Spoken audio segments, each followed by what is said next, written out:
Welcome to Toxic Witch Gaming. Today we're going to do part 2 of Stardew Valley. We're living off the land. Welcome back. Cool. Yeah. Alright, I'm wondering. Oh, I have plenty of energy too. This is perfect. Ooh, look at all this. Look at all what has happened. So magical. You are a magical waterer. Oh, I'm a great waterer. Brr, brr, brr, brr, brr, brr. Watching you do the fucking watering motion on this game is so fucking funny because it's incorrect. It's like she's chopping with her axe. Really? I have no idea why that is. To me, it looks like I'm standing on my tippy toes and you're Yeah, oh with wait. your axe. Yeah, see? Exactly. I got a water. Okay. There's no more to water. There's one more. Oh, okay. Okay. Alright, so today we need to go and do something productive. Oh, but there's really... See, that's the thing about starting a new game. It's like, what productive is there to do?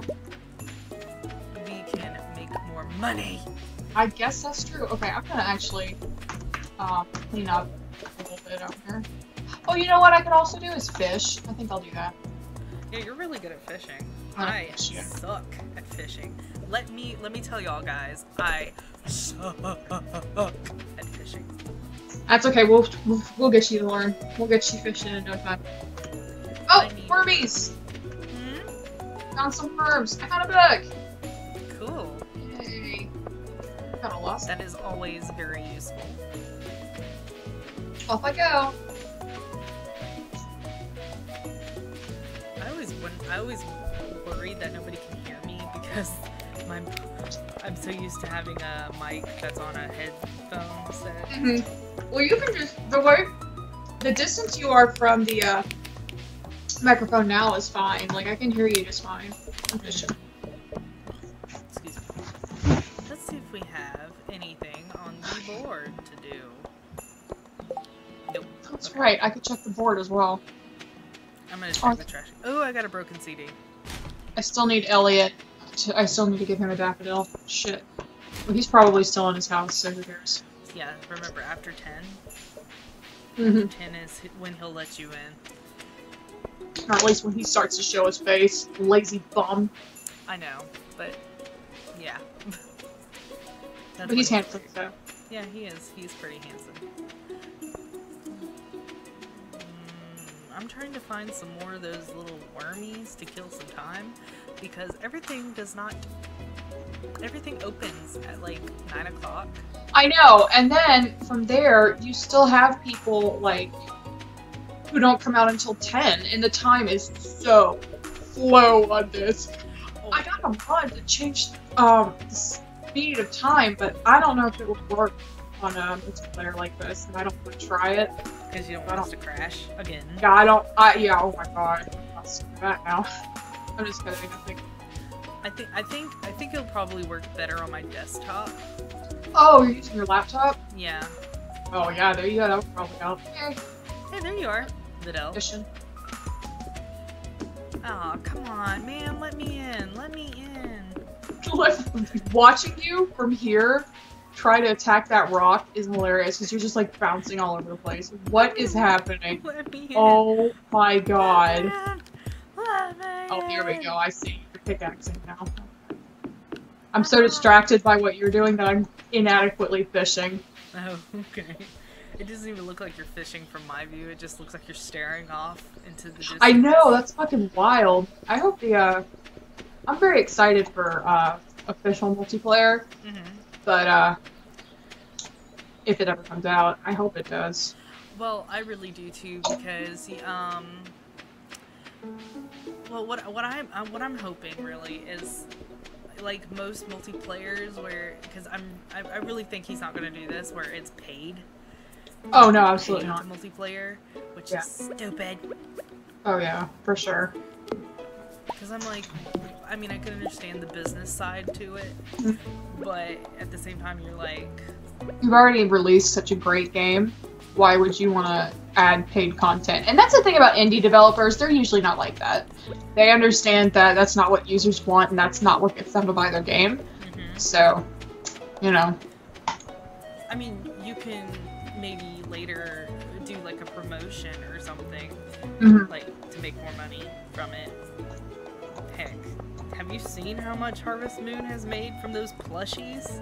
Well, here's the thing about Harvest Moon is that it's like it's a company trying to get money, whereas indie developers want people to enjoy their game. So like you have something like this that's made by like a small, group of probably friends or something else. Well, it was technically made by one person, and then Cuttlefish got it. So. What, Harvest Moon? No, I mean this game is made by one person. And then Chucklefish. Yeah, Chucklefish. Sorry, I'm sorry. It's okay. I said Cuttlefish. It's okay. I'm pretty sure that but again, they're not like a huge company. They're just a group of indie developers. So it's like they understand what, because they play games their damn selves and consume games their damn selves and don't really have to worry about the cost of it or anything like that. So they understand what users. I mean, they do have to worry about the cost of it. Like, they might not buy a fucking $100 game. So they understand what, like, players and consumers of their content are looking, how they'll take to their game and why they don't need to release paid content. Like, Xenoverse, Dragon Ball Xenoverse, that's another perfect example of companies being so fucking far gone from their user base, so detached is what I meant to say, so detached of their user base. So their latest DLC had like Super Saiyan 4 stuff, which is amazing. I love that transformation, and because of all the other stuff that's come to the wayside, did you buy something or sell something? No, I was processing a geode. Oh, okay. And because of the emergence of new transformations, more powerful transformations, and with GT no longer being canon, Super Saiyan 4 has pretty much fallen to the wayside, except for the fact that it's just really pretty to look at. So it's like, okay, everyone likes the Super Saiyan 4 characters that we make. Why don't we Saiyan 4? Well, here's the thing. They don't. It's literally Super Saiyan Goku costume stuff. And it's like, one thing that it came with was a wig with a tail. And it's like, that's cool and all, except the tail doesn't move. And it's in this weird hook shape that just stands still. And it's like, I paid $10 for this. Well, why? Why? And I got like 3 extra missions where I play through Dragon Ball Super episodes that aired like 3 months ago that I've already watched. And oh my god, I could go into this all day, and I'm completely off topic now. Dude, you're fine. You're fine. I love your discussions. You're actually getting in depth with a game. Now I'm just gonna go ahead and keep going because like this pisses me off. With especially Dragon Ball Z games, a lot of people are attached to the fact that they're going to replicate canon. Like, oh, he did this move in the manga like 20 years ago, or in the anime like 15 years ago. Oh, there's a fish spot. And it's like, oh wow, that's really cool. But they continue to do that. And I get that it's like an attention to detail, and that's really cool. But for me, it's like a part of a bigger problem, whereas like these Dragon Ball Z games, they have no originality. Like, I feel like the originality died with... It started to lose luster in Raging Blast 1. Actually, and then it was completely dead in Raging Blast 2. Because Raging Blast 1 had the what-if scenarios still. Like, Tenkaichi games, all of those had, like, what-if stories. You played through the game as normal, like, story mode. You know, it's like, if you haven't watched Dragon Ball Z, this is new to you. If you've watched Dragon Ball Z or played the 30 other games before it, you don't know what's happening.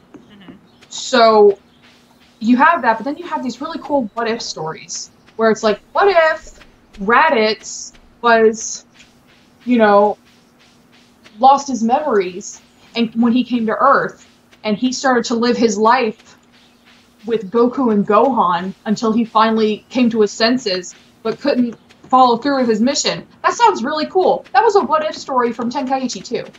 And it's a lot of fun. It's like, I love exploring those sorts of things. With Xenoverse, it's kind of an inverse of that. It's like, everything is a what-if scenario, and yet it still progresses as though canon. So, like, I'm still playing through the story of Dragon Ball Z, it's just that now I'm playing as a cute girl, or an ugly boy, or a Majin, or whatever, and they might say something to me. It's not creative anymore. So, like, with things like Heroes, that's a little cooler to me because you have all these new transformation. No, not even. Because, like, even then, it's like, I'm gonna go ahead and switch. What ends up happening is you get, like, a lot of recycled material. Mm-hmm. So, especially with Heroes, which is one of those card games in the arcades in Japan. I'm sure everyone who knows anything about Heroes.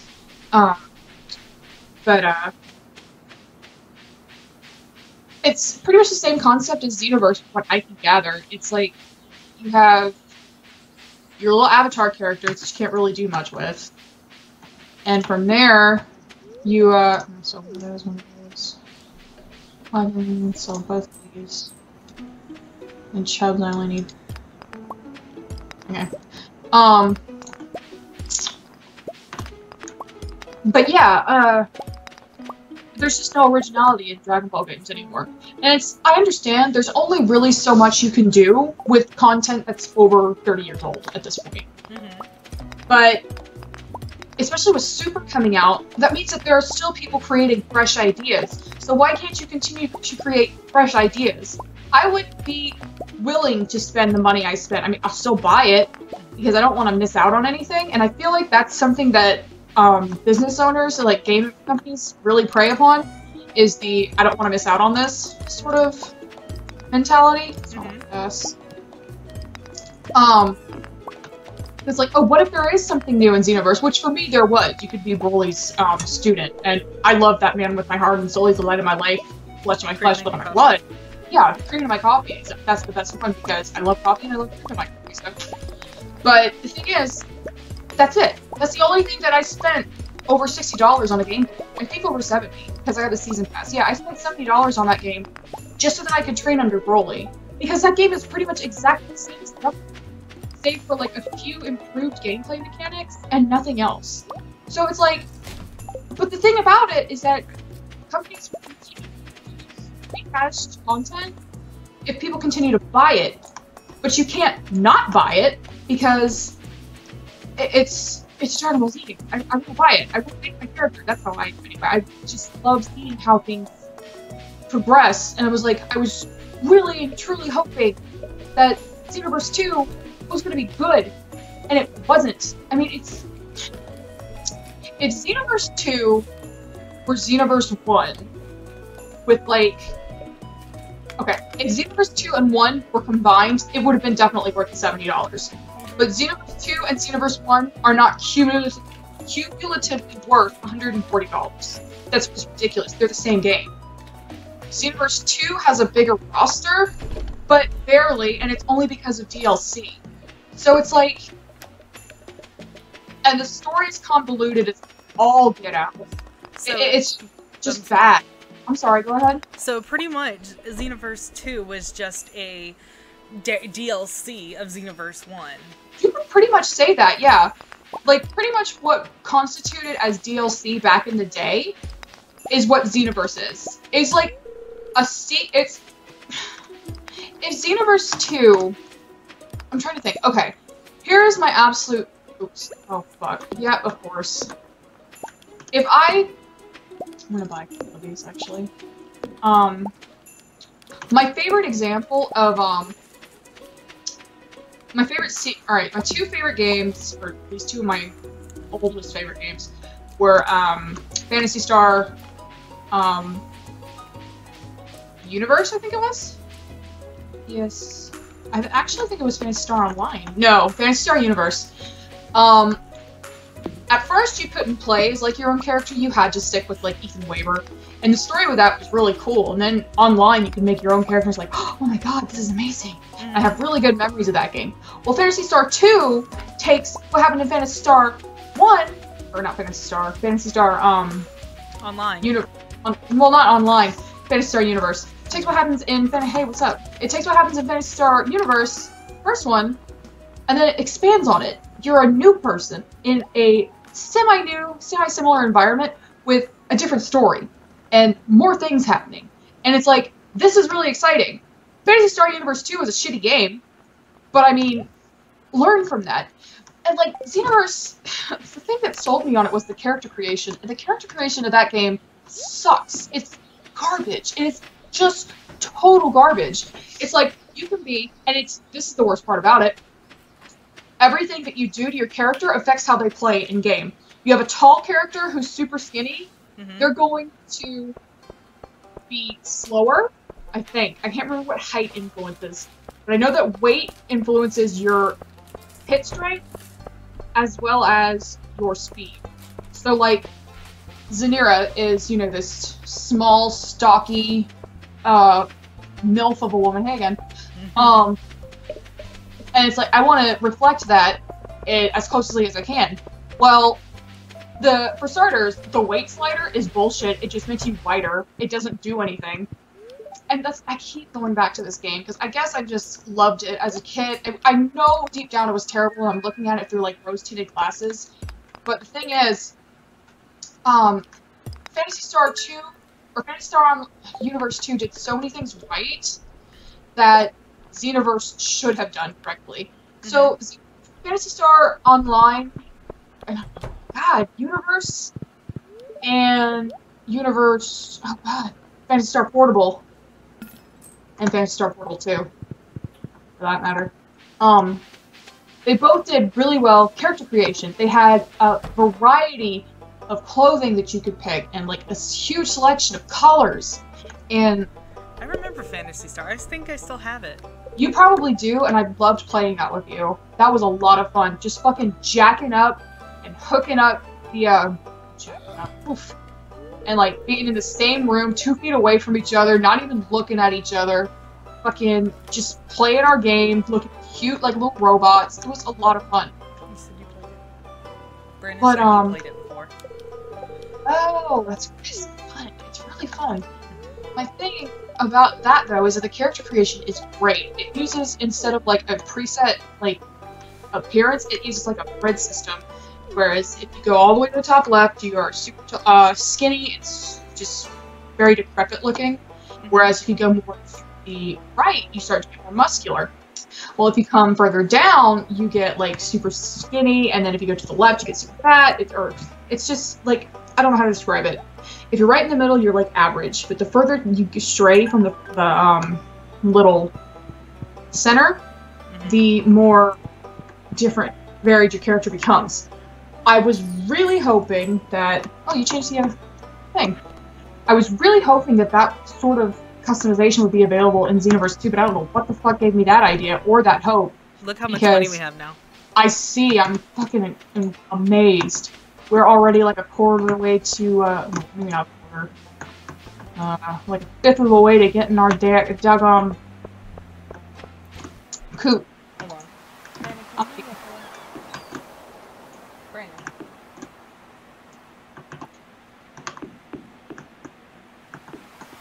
Sorry, y'all. I'm leaning on this chair and it's hurting my back. It's all good.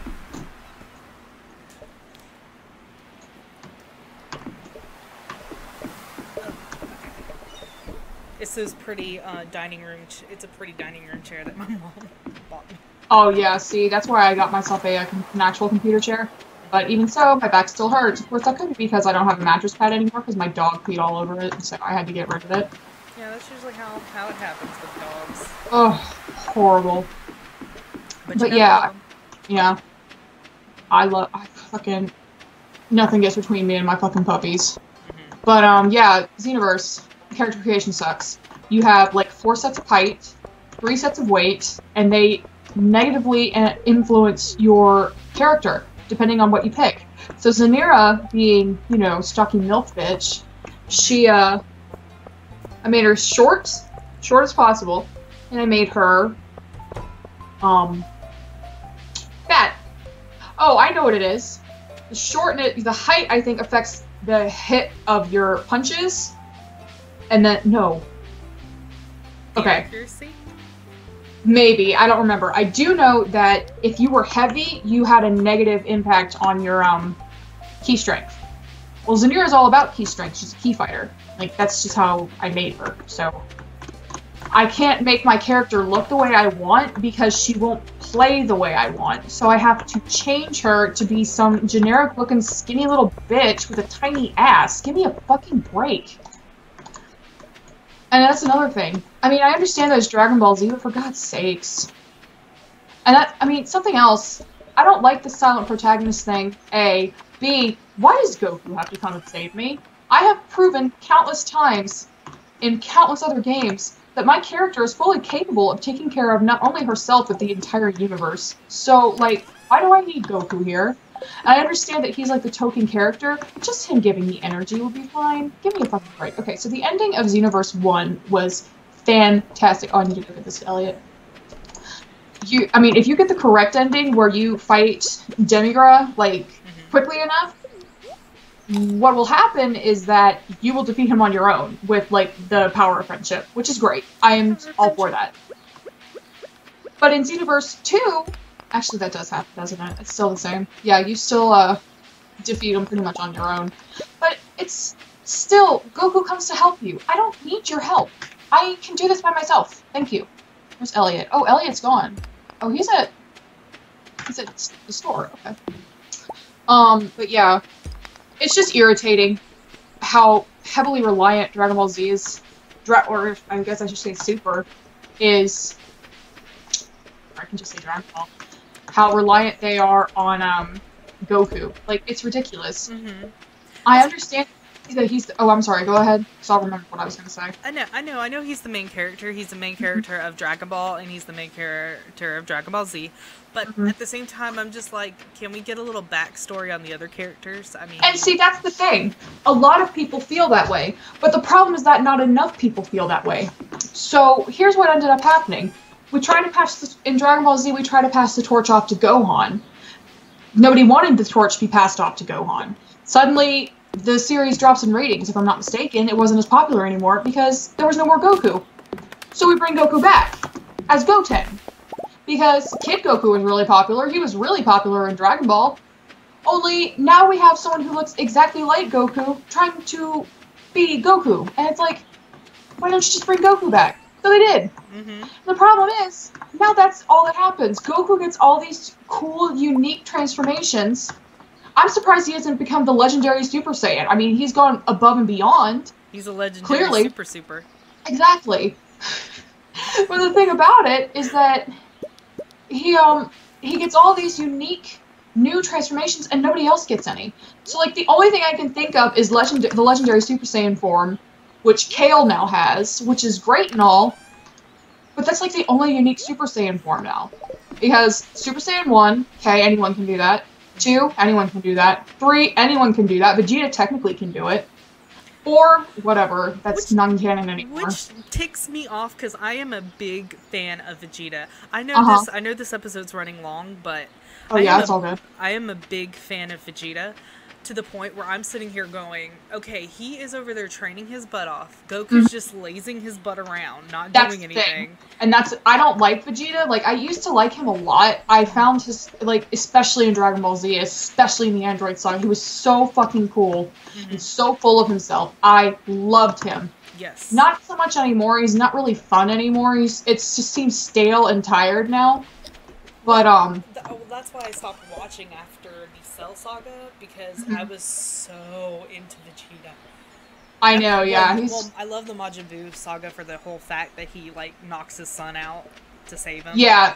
See, that's the thing about Vegeta. He has the most character development, him and Piccolo both, which is why they're so popular. They have the most character development of any of the characters in that series. Piccolo goes from being hellbent on destroying the planet to being, like, dad. Yeah, to be the savior of the planet, the protector of the planet. He is the planet. Yeah, I mean, without Piccolo, I mean, that's pretty much always been given, though. That if Piccolo were gone, the Dragon Balls would also be gone. But, that being said, okay, I'm done. That being said, I'm gonna go ahead and go to sleep because there's really nothing else to do. Okay. That being said, This is the ending of this day on Toxic Toxic Witch Gaming. I can't believe I just said that. My blah blah blah blah blah. Toxic Witch Gaming. Okay, see y'all next time. Next time on Toxic Witch Gaming, I'm going to continue rambling about 30-year-old series that persist and elongate their lifespan beyond necessary. People. It's childhood. Yeah, it's childhood. See you then.